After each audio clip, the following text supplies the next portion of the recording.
तो हमारा जो लास्ट टॉपिक था बच्चों वो था प्रिंसिपल ऑफ सुपरपोजिशन, जो हम लोगों ने डिस्कस किया था। उसकी पूरी न्यूमेरिकल एनालिसिस हम लोगों ने बनाई थी, कहाँ मैक्सिमम होगी इंटेंसिटी, कहाँ मिनिमम होगी, इस बारे में हम लोगों ने बात की थी। ठीक है, मैं आगे पढ़ाना स्टार्ट करूँ, पहले हल्का सा रिवाइज करा देता हूँ क्योंकि 2 दिन हो गए अनटच हो गए आप बिल्कुल टॉपिक से। ठीक है ना, हल्का सा रिवाइज कराकर मैं आगे बढ़ूंगा बच्चों, तो बहुत ध्यान से देखना सभी टॉपिक्स के बारे में। 2 प्राइमरी वेव के आपस में मिलने से जो सेकेंडरी वेव बनती है, उस सेकेंडरी वेव के एम्पलीट्यूड का फॉर्मूला होता है बेटा ये। 2 प्राइमरी वेव के मिलकर एक सेकेंडरी वेव बनने से, जब 2 प्राइमरी वेव मिलकर एक सेकेंडरी वेव बनाएंगी तो उसके एम्पलीट्यूड का, रिजल्टेंट एम्पलीट्यूड का फॉर्मूला होगा हमारे पास में ये। जो रिजल्टेंट इंटेंसिटी का फॉर्मूला होता है हमारे पास में वो ये है, I1 plus I2 plus 2 under root I1 I2 cos phi. ठीक है, और एक बड़ी महत्वपूर्ण बात हमने आपसे कही थी, अगर बात होती है YDSC के एक्सपेरिमेंट की, यानी यंग डबल स्लिट एक्सपेरिमेंट की, तो A की वैल्यू B के बराबर। यार अच्छा एक बात बताओ, तुम यहाँ तो मतलब मैं जब लिखता हूँ तो तुम सब पीछे पीछे बोलते रहते हो, हाँ सर ये आएगा, ये आएगा, सर ये आएगा, और जब बारी आती है टेस्ट की तो तुम बिल्कुल पूरा खाली पेपर छोड़ के चले जाते हो। ये क्या चक्कर है यार, ये समझ नहीं आती मुझे बात। क्यों भाई, जब बात टेस्ट की आती है तो आप टेस्ट में लिख कर क्यों नहीं जाते हो, ऐसे ही पूरा पेपर ब्लैंक छोड़ के चले जाते हो, और जब यहाँ लिखते हैं तो पीछे पीछे बोलते रहते हो, सर ये आएगा, इसके बाद ये आएगा, सर इसके बाद ये आएगा। जानबूझ के करते हो क्या ऐसा है? चुप रहना जरा। YDSC के लिए A B के बराबर रहेगा, I1 I2 के बराबर रहेगा। बस ये समझ लो, अब तक की क्लास में, अब तक की जो भी क्लास हम लोगों ने पढ़ी उसमें ये पॉइंट हम लोगों ने पढ़ा। प्राइमरी वेव आपके पास में ये है A साइन ओमेगा टी, दूसरी वेव आपके पास में ये है B sine omega t plus phi, और इन दोनों के मिलने से ये जो रिजल्टेंट वेव बन के निकलेगी यहाँ से, इसकी इक्वेशन है R sign omega t plus theta.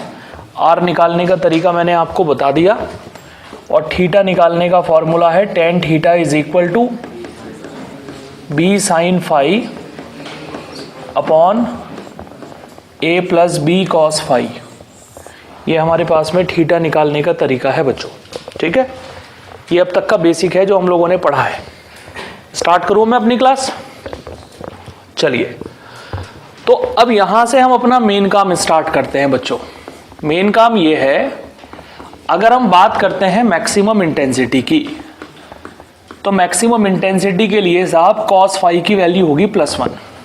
जो कॉस फाई होता है ना इक्वेशन में, ये जो कॉस फाई था अभी आपके पास में, इसकी वैल्यू होगी +1।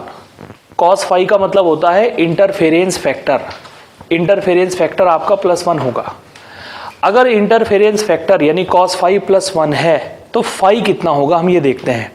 मैथ्स वाले तो थोड़ा सा ये है कि वो मैथ्स के टच में रहते हैं तो समझ जाएंगे, बायोलॉजी वाले को यहाँ ये टर्म याद करना पड़ेगा कि कॉस फाई की वैल्यू अगर +1 होती है तो फाई रहेगा हमारे पास में ±2n पाई। ध्यान रखेगा 2n पाई, यानी जब एंगल की वैल्यू 0 होगी तब भी कॉस की वैल्यू 1 होगी। 2 पाई, 4 पाई, 6 पाई, 8 पाई, 10 पाई, 12 पाई, 14 पाई, यानी जब भी पाई के सामने एक इवन नंबर होगा, कैसा नंबर होगा, तभी हमारी कॉस की वैल्यू +1 बन जाएगी। और ये जो n आप लोगों को यहाँ दिख रहा है बच्चों, ये n दिख रहा है आपको, ये n शुरू होता है 0 से। देखो जब n की वैल्यू 0 रखोगे तो ये पूरा टर्म क्या बन जाएगा, जब n की वैल्यू 1 रखोगे तो क्या बन जाएगा ±2 पाई। जब n की वैल्यू 2 रखोगे तो क्या बनेगा, यहाँ n की जगह 2 रखोगे, 2 × 2 क्या हो जाएगा 4 ±4 पाई। जब n की वैल्यू 3 रखोगे तो क्या बनेगा 3 × 2 6 पाई। बताओ बनता जाएगा नहीं बनता जाएगा? तो ये समझिए कि जब फेज डिफरेंस की वैल्यू आपके पास में इतनी रहेगी तब cos फाई रहेगा आपका +1, और cos फाई अगर +1 रहेगा तो इंटेंसिटी रहेगी मैक्सिमम, और मैक्सिमम इंटेंसिटी होने को हम कंस्ट्रक्टिव इंटरफेरेंस का नाम देते हैं बच्चों। ठीक है, ये कंडीशन हमारे पास में होगी। तो एक बहुत बढ़िया सवाल हमारे पास में आता है, जरा ध्यान से देखिएगा, लेकिन उसके लिए एक रिजल्ट और हमें बनाना पड़ेगा। रिजल्ट क्या है जरा देखिए आप। अगर मैं बात करता हूं मिनिमम इंटेंसिटी की, तो मिनिमम इंटेंसिटी होने के लिए cos फाई की वैल्यू सबसे छोटी यानी -1 होनी चाहिए। अब देखो cos की वैल्यू -1 कब होगी, जब फाई की वैल्यू रहेगी हमारे पास में ±2n+1 और साथ में रहेगा हमारे पास में पाई। देखो बेटा, अगर cos की वैल्यू बनानी है +1 तो पाई के सामने होना चाहिए इवन नंबर, और अगर cos की वैल्यू बनानी है -1 तब पाई के सामने होना चाहिए ऑड नंबर। कैसा नंबर? अब सोचो ऑड नंबर कैसे बनाया जा सकता है। आपने कोई भी एक सर्टेन नंबर उठाया, कोई भी नेचुरल नंबर आपने उठा लिया या होल नंबर आपने उठा लिया, उसमें पहले आप 2 से मल्टीप्लाई करो। किसी भी नंबर में आप 2 से मल्टीप्लाई करोगे तो वो नंबर आपका इवन नंबर बन जाएगा। क्या बन जाएगा? और उसमें 1 ऐड कर दोगे तो वो कैसा नंबर बन जाएगा? ऑड नंबर बन जाएगा। तो कंडीशन हम लोगों ने क्या की, जरा ध्यान से समझिएगा। हमने यहां रखा 2n+1 पाई। ये बताओ जरा n की वैल्यू कहां से शुरू हो रही है? जरा यहां से 0 उठाकर यहां रखो, ये 0 हो गया, क्या बचा? ये हो गया 1 पाई। n की वैल्यू 1 यहां से उठाकर यहां रखो, 2 × 1 + 1 3 पाई हो गया। n की वैल्यू 2 यहां से यहां उठाकर रखो, 2 × 2 कितना हो गया? 4 और 1 कितना हो गया? 5। यानी आप ये समझिए कि जब वैल्यू रहेगी 0 ±2 पाई ±4 पाई ±6 पाई ±8 पाई ±10 पाई, तब cos की वैल्यू रहेगी +1। और जब आपके पास में, ध्यान से सुनिएगा, जब आपके पास में पाई के सामने रहेगा इवन ऑड नंबर, कैसा नंबर? यानी पाई, 3 पाई, 5 पाई, 7 पाई, 9 पाई, 11 पाई, 13 पाई, तब cos की वैल्यू रहेगी -1। समझ आ गई बात? अब इसके लिए हम एक ग्राफ प्लॉट करते हैं। देखो ग्राफ में काफी हद तक आपका जो कॉन्सेप्ट है ना बच्चों, वो क्लियर हो जाएगा ग्राफ को देखकर। देखो भाई ध्यान से देखना, ये हो गया हमारे पास में x एक्सिस, ये हो गया y एक्सिस, ये हो गया x एक्सिस, ये हो गया y एक्सिस। हमने y एक्सिस पर रखा इंटेंसिटी को, x एक्सिस पर रखा हमने फेज डिफरेंस को। यहां बीचों बीच हमने रखा 0, यहां है हमारे पास में +पाई, यहां है +2 पाई, यहां है +3 पाई, यहां है +4 पाई। हमने एंगल मार्क कर दिया बच्चों यहां पर। यह है -पाई, यह है -2 पाई, यह है -3 पाई और यह है -4 पाई।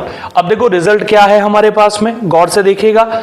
जब एंगल की वैल्यू हमारे पास में 0 है, जब एंगल की वैल्यू हमारे पास में 0 है, तो आप ये समझिए कि उस समय इंटेंसिटी है मैक्सिमम। जब पाई के सामने इवन नंबर है तब भी इंटेंसिटी है मैक्सिमम। जब पाई के सामने इवन नंबर है तब भी इंटेंसिटी है मैक्सिमम। जब पाई के सामने इवन नंबर है तब भी इंटेंसिटी मैक्सिमम है। जब पाई के सामने इवन नंबर है तब भी इंटेंसिटी मैक्सिमम है। देखो पाई के सामने -4, भले ही प्लस का हो माइनस का हो कोई फर्क नहीं पड़ता, पाई के सामने 4 है या नहीं है, इंटेंसिटी मैक्सिमम हो गई। पाई के सामने 2 हो गया, इंटेंसिटी मैक्सिमम हो गई। 0 पर भी इंटेंसिटी मैक्सिमम, 2 पर भी इंटेंसिटी मैक्सिमम, 4 पर भी इंटेंसिटी मैक्सिमम। ये ग्राफ सो ऑन ऐसे ही चलता जाएगा, इधर भी ऐसे ही चलता जाएगा, इधर भी ऐसे ही चलता जाएगा। आगे देखो, ये बताओ यहां पाई के सामने कैसा नंबर है? ऑड है या इवन है? Intensity minimum. यहां बताओ पाई के सामने कैसा नंबर है? Intensity minimum. समझ आ रही है बात? ऐसे ही यहां देखो पाई के सामने क्या है? 1, इंटेंसिटी मिनिमम। यहां भी इंटेंसिटी क्या है बच्चों? मिनिमम। ये कंडीशन हमारे पास में बन गई बच्चों। अब बनाते हैं ग्राफ, ठीक है? देखो ग्राफ कैसा बनेगा।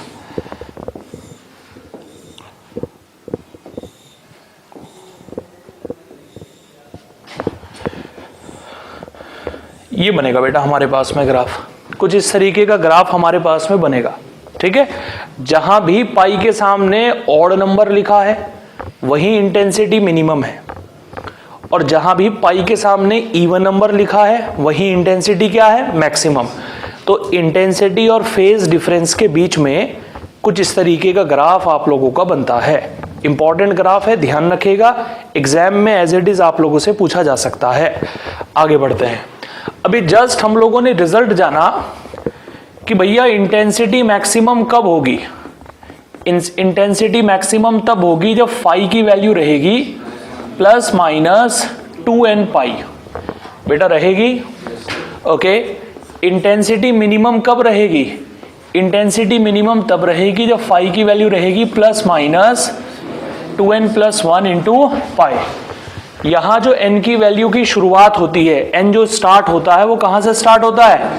1 2 3 डैश डैश डैश कहां तक? इनफाइनाइट तक। बेटा ये तो है फाई, इसे बोलते हैं फेज डिफरेंस। क्या बोलते हैं? अब हमें निकालना है डेल्टा एक्स। इस डेल्टा एक्स का नाम होता है पाथ डिफरेंस। ध्यान से देखिएगा जरा, डेल्टा एक्स को बोलते हैं पाथ डिफरेंस। अब देखो पाथ डिफरेंस हम कैसे निकालेंगे। Delta x path difference, path difference निकालने का तरीका है लैम्डा अपॉन 2 मल्टीप्लाई बाय 5। समझ आ रही बात? ये बताओ कि पहले केस में इंटेंसिटी के मैक्सिमम होने पर आपने फेज डिफरेंस कितना निकाला? ±2n पाई। यहां से वैल्यू उठाइए और यहां पुट कर दीजिए। सो डेल्टा एक्स निकल कर आएगा इसके अंदर लैम्डा अपॉन 2 यहां आ गया ±2n पाई। ठीक है, पाई से पाई कैंसिल आउट, 2 से 2 कैंसिल आउट। हमारे पास में बन गया delta x is equal to ±n lambda. कितना बन गया बच्चों? Delta x is equal to ±n lambda. यानी इंटेंसिटी के मैक्सिमम होने के लिए फेज डिफरेंस तो इतना है, और जो पाथ डिफरेंस है हमारे पास में वो है इतना ±n लैम्डा। सिमिलरली बिल्कुल इसी तरीके से इंटेंसिटी मिनिमम कब होगी? जब फेज डिफरेंस होगा इतना। आपको निकालना है पाथ डिफरेंस। यहां से वैल्यू उठाइए, इसकी जगह पुट कर दीजिए। जब इसकी जगह पुट करके हम आंसर बनाएंगे तो आंसर बनेगा delta x is equal to ±2n+1 और ये हो जाएगा लैम्डा बाय 2। ठीक है, फेज डिफरेंस इतना, पाथ डिफरेंस इतना, फेज डिफरेंस इतना, पाथ डिफरेंस इतना। ये एक ऐसा कॉन्सेप्ट है जिसके सवाल बनाना बिल्कुल आसान नहीं होता है। अगर यहां से सवाल आता है ना तो बहुत गुंजाइश रहती है कि सवाल गलत हो जाए। लेकिन अगर आप इन 4 कॉन्सेप्ट को याद कर गए अच्छे तरीके से, किस केस में कितना फेज डिफरेंस है और कितना पाथ डिफरेंस है, तो डेफिनेटली आपका सवाल सही हो जाएगा। ठीक है, नहीं अब आपको चाहे बार बार लिख के देखना पड़े या आपको याद करना पड़े, लेकिन ये 4 टर्म आपको अच्छे तरीके से याद होने चाहिए कि इंटेंसिटी के मैक्सिमम होने के लिए, मैं बॉक्स में लिख रहा हूं, इंटेंसिटी के मैक्सिमम होने के लिए cos फाई कितना होना चाहिए? +1। कितना होना चाहिए? फेज डिफरेंस कितना होना चाहिए? ±2n पाई। ऐसे लिख देता हूं मैं। और पाथ डिफरेंस कितना होना चाहिए? पाथ डिफरेंस होना चाहिए ±n लैम्डा। दूसरे उसमें आइए, अगर इंटेंसिटी की वैल्यू मिनिमम चाहिए, इंटेंसिटी मिनिमम चाहिए तो cos फाई की वैल्यू क्या होनी चाहिए? -1। फेज डिफरेंस कितना होना चाहिए? ±2n+1 पाई। और पाथ डिफरेंस कितना होना चाहिए? पाथ डिफरेंस होना चाहिए ±2n+1 और साथ में क्या हो गया? Lambda by 2। ये कंडीशंस आपके पास में होनी चाहिए। अगर ये कंडीशंस आपके पास में हैं तो आप सवाल बना लेंगे। तो अभी तो मैंने आपको इंटेंसिटी और फेज डिफरेंस के बीच में ग्राफ बनाया था। अब एक ग्राफ हम प्लॉट करेंगे इंटेंसिटी और पाथ डिफरेंस के बीच। एक बात बताइए, डेल्टा एक्स पाथ डिफरेंस है आपके पास में, भाई जरा ध्यान से देखिएगा, डेल्टा एक्स पाथ डिफरेंस है आपके पास में। अगर मैं n की जगह 0 रखूंगा तो क्या बनेगा डेल्टा एक्स? अगर मैं n की जगह 0 रखूंगा तो डेल्टा एक्स कितना बन जाएगा? 0। और अगर मैं n की जगह 1 रखूंगा तो क्या बनेगा? ± लैम्डा। इधर प्लस लैम्डा, इधर माइनस लैम्डा, उन दोनों लैम्डा पर इंटेंसिटी मैक्सिमम होगी। अगर मैं यहां 2 रखूंगा तो ±2 लैम्डा, इधर +2 लैम्डा, इधर -2 लैम्डा, इंटेंसिटी मैक्सिमम होगी। अगर मैं यहां 3 रखूंगा ±3 लैम्डा, इधर 3 लैम्डा, इधर -3 लैम्डा, इंटेंसिटी मैक्सिमम होगी। मैक्सिमम होगी, बताओ होगी या नहीं होगी? अच्छा, मिनिमम के लिए क्या केस है भाई? मिनिमम के लिए देखो आप क्या केस है। मिनिमम के लिए ये फॉर्मूला है, n की जगह 0 रखते हैं, रखो n की जगह 0। क्या है फॉर्मूला? फॉर्मूला है delta x is equal to ±2n+1 lambda by 2। बोलो यही है या नहीं है? n की जगह अगर मैं 0 रखूंगा तो क्या बनेगा? अगर मैं n की जगह 0 रखूंगा तो क्या बनेगा? यहां 0 रखेंगे तो ये पूरा टर्म 0 हो गया। क्या बचा हमारे पास में? ± लैम्डा बाय 2, इधर प्लस लैम्डा बाय 2, इधर minus lambda by 2, intensity minimum क्या होगी? फिर 3 लैम्डा बाय 2, इधर -3 लैम्डा बाय 2, इंटेंसिटी मिनिमम। फिर 5 लैम्डा बाय 2, इधर -5 लैम्डा बाय 2, इंटेंसिटी मिनिमम। फिर 7 लैम्डा बाय 2, इधर -7 लैम्डा बाय 2, इंटेंसिटी मिनिमम। समझ आ रही है बात? तो अब एक ग्राफ बनाते हैं, ग्राफ से काफी हद तक आपका कॉन्सेप्ट क्लियर हो जाएगा। देखो भाई, हाँ जी देखो सर अभी दिखाते हैं, आप चिंता ना करो, आप चिंता ना करो।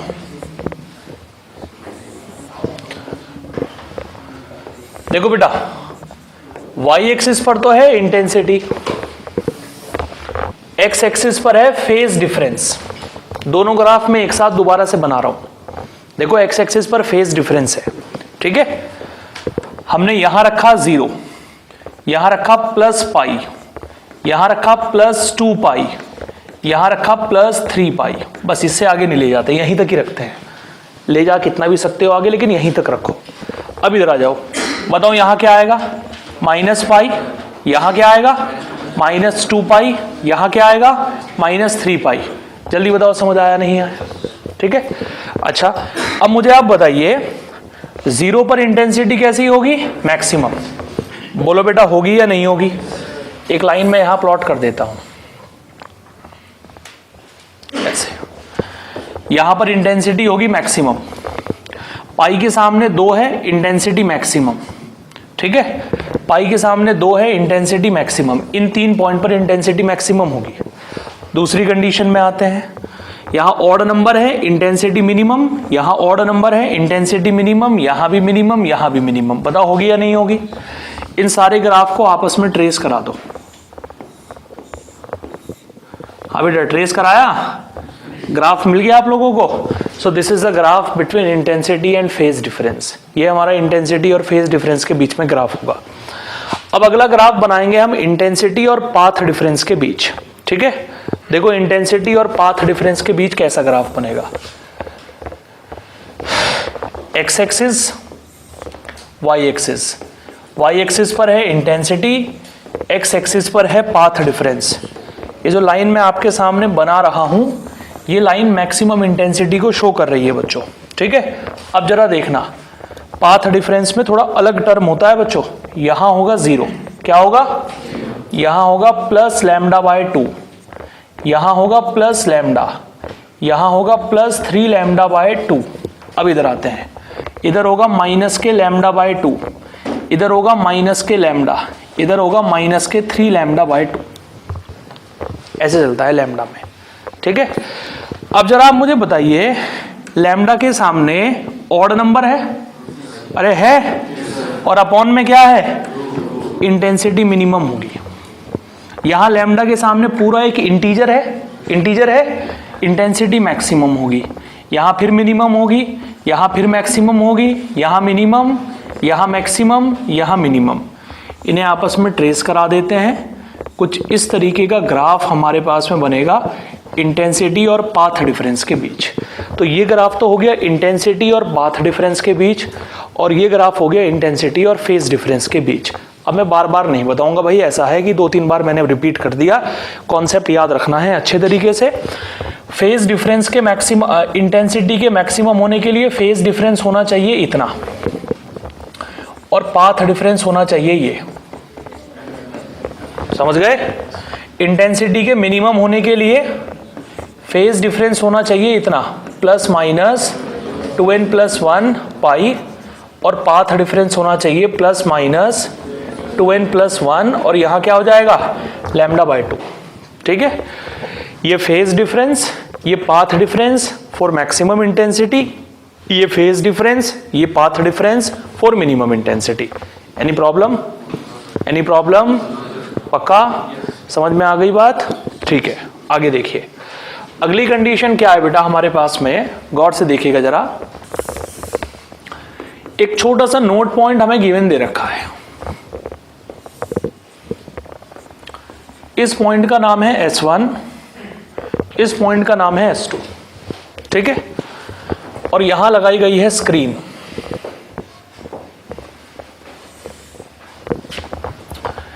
एक लाइट यहां से निकल रही है, P पर पहुंच रही है, एक लाइट यहां से निकलकर P पर पहुंच रही है, ऐसे, ठीक है।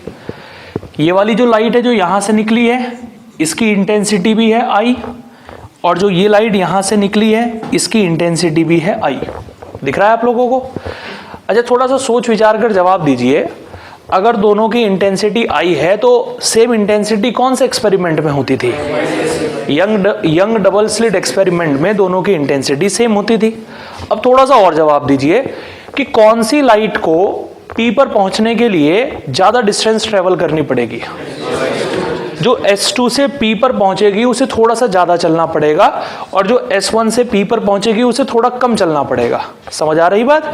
हमने एक काम किया, हमने यहां एक मार्क कर दिया ऐसे, और इसे यहां से यहां मिला दिया। ठीक है, हमने कहा साहब S2 को ना इतना ज्यादा चलना पड़ेगा। हमने ऐसी मार्क करके बता दिया कि S2 को इतना ज्यादा चलना पड़ेगा। S2 को जितना ज्यादा चलना पड़ेगा इसे हम बोलते हैं डेल्टा एक्स। क्या बोलते हैं? इस डेल्टा एक्स का नाम होता है पाथ डिफरेंस। क्या होता है बेटा? इसका नाम होता है पाथ डिफरेंस। जल्दी बताओ, समझ आ रहा है नहीं आ रहा है? ये वाली जो डिस्टेंस है यहां से यहां तक की, ये आपको गिवन दे रखी है लैम्डा, और ये वाला जो एंगल है आपके पास में ये है 30 डिग्री। ठीक है, तो कहा कि बताइए P वाले पॉइंट पर जो रिजल्टेंट इंटेंसिटी होगी वो कितनी होगी? Find the resultant intensity at point P। Resultant intensity P point पर कितनी होगी आप लोगों को ये बताना है। तो किसी भी पॉइंट पर रिजल्टेंट इंटेंसिटी बताने का जो तरीका है बेटा हमारे पास में वो ये है, किसी भी पॉइंट पर रिजल्टेंट इंटेंसिटी बताने का जो तरीका है हमारे पास में वो ये होता है। बताओ होता है या नहीं होता है? ऑलरेडी हम पढ़ के आ चुके हैं, पिछली 2 क्लास हमने इस कॉन्सेप्ट के ऊपर लगा दी है। चलिए बताइए I1 की वैल्यू क्या होगी हमारे पास में? आप बता सकते हैं I1 कितना होगा? I1 होगा I। अच्छा, रूट से बाहर लिख दिया, ओ सॉरी। ठीक है, ये बताइए I1 की वैल्यू I होगी या नहीं होगी? और I2 की वैल्यू भी कितनी है? I। दोनों की इंटेंसिटी सेम दे रखी है, I plus I plus under root I, और ये कितना हो गया? cos phi। ठीक है, so resultant intensity is equal to 2I plus 2I, ये हो गया cos phi। So resultant intensity is equal to 2I 1 plus cos phi। बताओ बना या नहीं बना? अब phi क्या है? सुनिए ध्यान से, phi क्या है? phi होता है दोनों वेव्स के बीच का फेज डिफरेंस। अब इस सवाल में कोई फेज डिफरेंस की बात नहीं की, हाँ थोड़ा सा पाथ का डिफरेंस तो हमें नजर आ रहा है। पाथ का डिफरेंस हमें कैसे नजर आ रहा है? यहां से निकलने वाली लाइट थोड़ा जल्दी पहुंच गई, यहां से निकलने वाली लाइट को थोड़ा ज्यादा चलना पड़ा।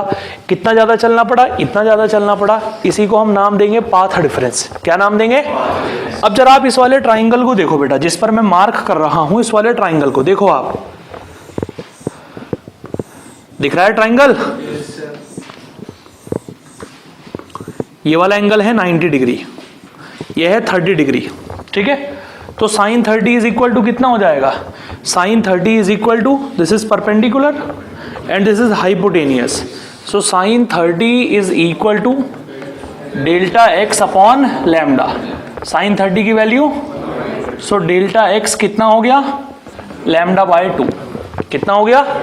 डेल्टा एक्स की वैल्यू हो गई लैम्डा बाय 2। ठीक है, लेकिन डेल्टा एक्स क्यों निकाला भाई हमने? हमें तो फाई चाहिए अगर इंटेंसिटी निकालनी है आपको रिजल्टेंट। हम फाई को डेल्टा एक्स के टर्म में बहुत आसानी से बदल सकते हैं। कैसे बदल सकते हैं जरा देखो, resultant intensity is equal to 2I 1 plus cos, बताओ फाई को हम क्या लिखेंगे? 2 pi upon lambda multiply by delta x.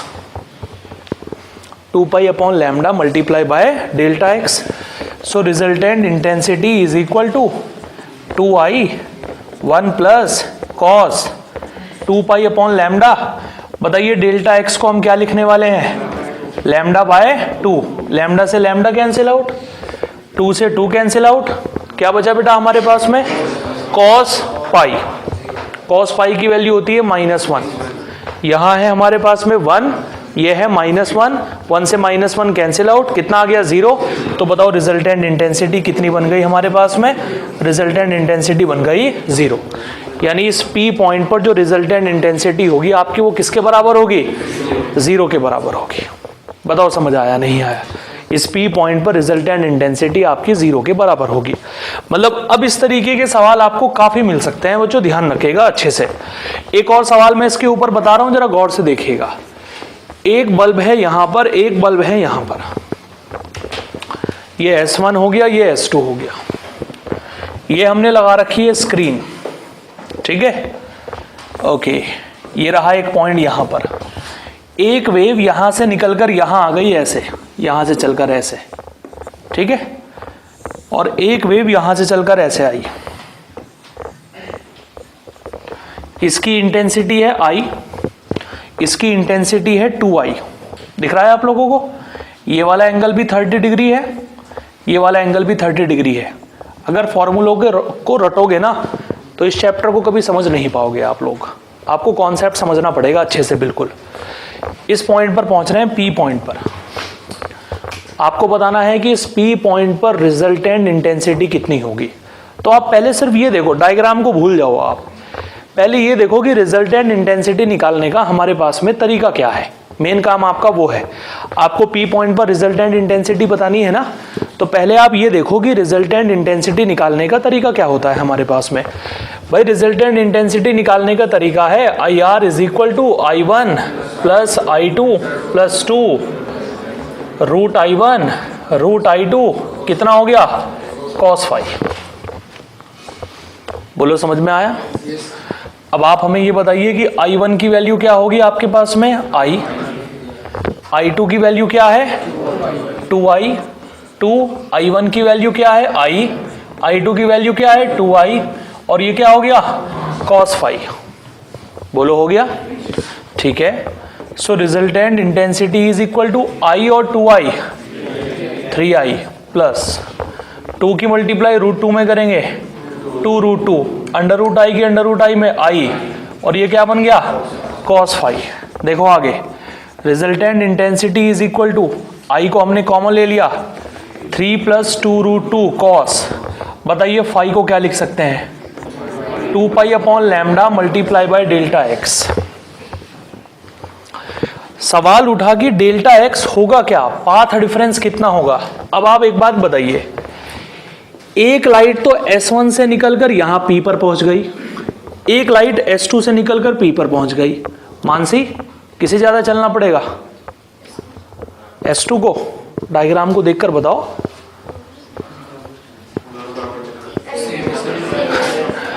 दोनों बराबर नहीं चलेंगी?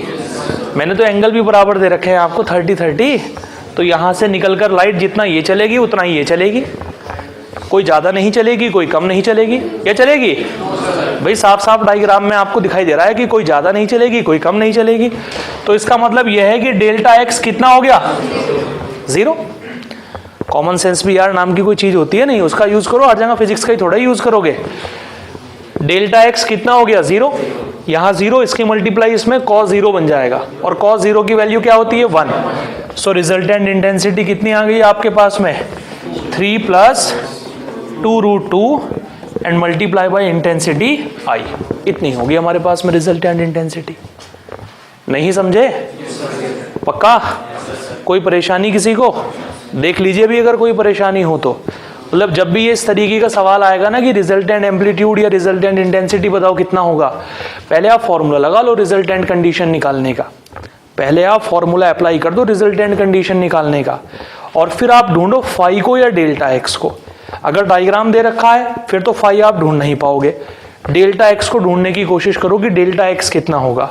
और डेल्टा एक्स का मतलब यह है कि कौन सी वेव ज्यादा डिस्टेंस चलेगी और कौन सी कम चलेगी, और उनके बीच का गैप कितना होगा, यानी पाथ डिफरेंस कितना होगा उनके बीच में, वो हमारा डेल्टा एक्स कहलाएगा। नहीं आया समझ में? ओके। अगली कंडीशन बेटा हमारे पास में आती है कोहेरेंट सोर्सेस। ठीक है, ये जो वर्ड है ना कोहेरेंट, फिजिक्स से हटके अगर देखा जाए तो कोहेरेंट वर्ड का मतलब होता है आइडेंटिकल, एक जैसे बिल्कुल। ठीक है ना? और आइडेंटिकल सिर्फ वही नहीं होते जो देखने में आइडेंटिकल होते हैं, आइडेंटिकल वो भी हैं जो प्रॉपर्टी वाइज आइडेंटिकल हैं, यानी उनके 36 के 36 गुण भी आपस में मिल रहा है। समझ में आ रही बात? उन्हें हम क्या नाम देंगे यहाँ पर? कोहेरेंट। तो कोहेरेंट सोर्सेज क्या है, इस पर कई बार क्वेश्चन आ गया, लेकिन सवाल आप इसका तभी सॉल्व कर पाओगे जब आपको पूरी कंडीशन पता होगी अच्छे से बिल्कुल। कोहेरेंट सोर्सेज क्या है? उन सोर्सेज को हम कोहेरेंट बोलते हैं जो बिल्कुल एक जैसे हों, अपने अंदर से एक ही दो वेवलेंथ निकाले। यानी मान लो कि आपके पास में दो बल्ब है, आपके पास में ये दो बल्ब है, जितनी वेवलेंथ इसके अंदर से निकल रही है उतनी ही वेवलेंथ इसके अंदर से निकले, जितनी इंटेंसिटी इसके अंदर से निकल रही है उतनी ही इंटेंसिटी इसके अंदर से। समझ आ रही बात? Wavelength same, intensity same, amplitude same. समझ आ रही बात?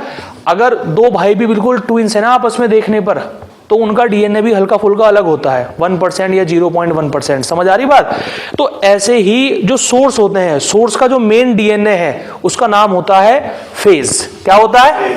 यानी आप याद रखिएगा कि दो बल्ब, जैसे ये वाली लाइट है, ये वाली लाइट है, बिल्कुल देखने में एक जैसी है, एक जैसी लाइट अपने अंदर से निकाल रही है, एक कलर की है, एक पावर की है, सब कुछ एक जैसा है, लेकिन फिर भी इसका फेज कुछ और होगा और उसका फेज कुछ और होगा। समझ आ रही बात? यानी दो इंडिपेंडेंट लाइट सोर्सेज का फेज कभी भी सेम नहीं हो सकता है। इंडिपेंडेंट का मतलब है कि भले ही दो बल्ब एक जैसे हैं, उनकी सारी चीज सेम हो सकती है, लेकिन फेज कभी सेम नहीं हो सकता है। और फेज सेम ना होने की वजह से दो एक जैसे बल्ब को आप कभी भी कोहेरेंट नहीं कह सकते हैं। मेरी बात समझ में आ रही है? क्या होता है कोहेरेंट? जिनकी वेवलेंथ भी मैच करे, जिनकी इंटेंसिटी भी मैच करे, जिनका एम्पलीट्यूड भी मैच करे, और सबसे इंपॉर्टेंट बात, जिनका फेज भी मैच करे। क्या दो अलग अलग बल्ब का फेज आपस में मैच कर सकता है? भले ही वो देखने में एक जैसे ही क्यों ना हो, कभी मैच नहीं करेगा। अभी रिसेंटली बोर्ड एग्जाम में क्वेश्चन आया था कि बिल्कुल एक जैसी दो कैंडल जला रखी है, 1 मार्क्स में क्वेश्चन था, दो कैंडल बिल्कुल एक जैसी जल रही है, क्या दोनों कैंडल आपस में कोहेरेंट है? हमारा आंसर होगा नो। दो इंडिपेंडेंट सोर्सेज कभी भी आपस में कोहेरेंट नहीं हो सकते हैं, क्योंकि इनकी सारी क्वांटिटी आपस में सेम हो सकती है, लेकिन फेज कभी सेम नहीं होगा। समझ आ रही है बात आप लोगों को? फिर सवाल उठा कि भाई कोहेरेंट हमें मिलेगा कैसे? अगर कुछ भी चीज कांस्टेंट नहीं हो सकती है तो कोहेरेंट हमें मिलेगा कैसे? एक पेज देना भाई हमें।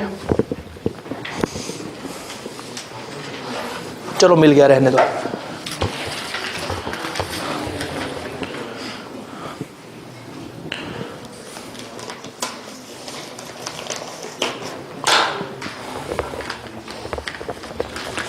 अगर मैं इस बल्ब के सामने ऐसे एक स्क्रीन लगा दूं बच्चों, ऐसे स्क्रीन, ठीक है, और स्क्रीन के अंदर मैं दो होल कर दूं, दो होल, तो इसी के अंदर से लाइट निकलेगी इसके अंदर से लाइट, और वो लाइट इन होल पर आकर पड़ेगी। बताओ पड़ेगी या नहीं पड़ेगी?